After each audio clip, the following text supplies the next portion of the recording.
D.C. and Maryland may soon be joining the list of states that have decriminalized marijuana. There may be a positive impact to the community as a result. Monica Fidler is live in the studio with more. Monica?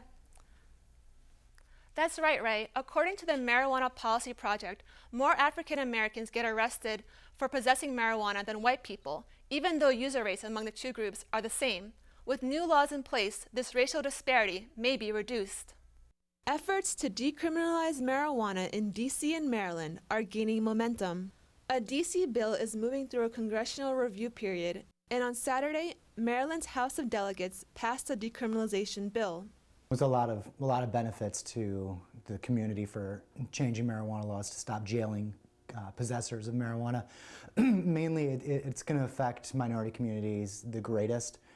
Currently, according to the ACLU, the arrest disparity rate for minority populations and poor populations for marijuana possession specifically is way out of line with usage rates. Whites and blacks use marijuana at about roughly the same usage rates, but across the country, I think it's like 3 times higher for arrests for African Americans than whites. In D.C., under the new law, penalties for possession of up to 1 ounce of marijuana will be a $25 civil fine. This will change the current penalty, which is up to 6 months jail time and/or a $1,000 fine. I think decriminalization measures actually do a good job of bringing the punishment more in line with the actual action. I mean, marijuana possession is inherently a nonviolent act. It's the simply holding something. It's nonviolent behavior. And to brand someone as a criminal for doing that, especially when what they're holding is a substance that's safer than alcohol, I think that sends the wrong message, not only to college kids and to teenagers, but to just the community in general. 15 states in the U.S. have decriminalization laws. 2 states, Colorado and Washington, have legalized marijuana.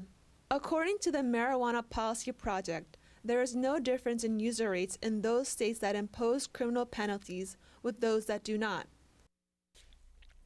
One thing for people in D.C. to remember is that even though it may become a civil offense to possess marijuana, it will still remain a criminal offense to smoke or otherwise consume marijuana in public. Ray, back to you. We have Regina Curran here. Hello. She's the Assistant Director of Student Conduct, and we're going to talk a little bit about decriminalization of marijuana. So what are your thoughts about decriminalizing marijuana ultimately and how students will be impacted? I think it's actually really important for students to know that they may not be impacted in the ways they might think. So even if, for example, Maryland or the District of Columbia, where we're entirely located, choose to decriminalize marijuana, it will still remain against policies at AU.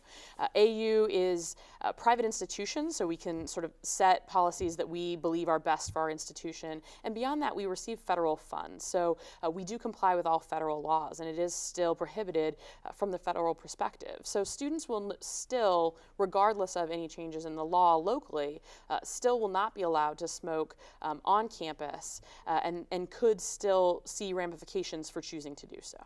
Okay, and do you think getting up-to-date information about decriminalizing marijuana will ultimately benefit students from maybe doing it or not?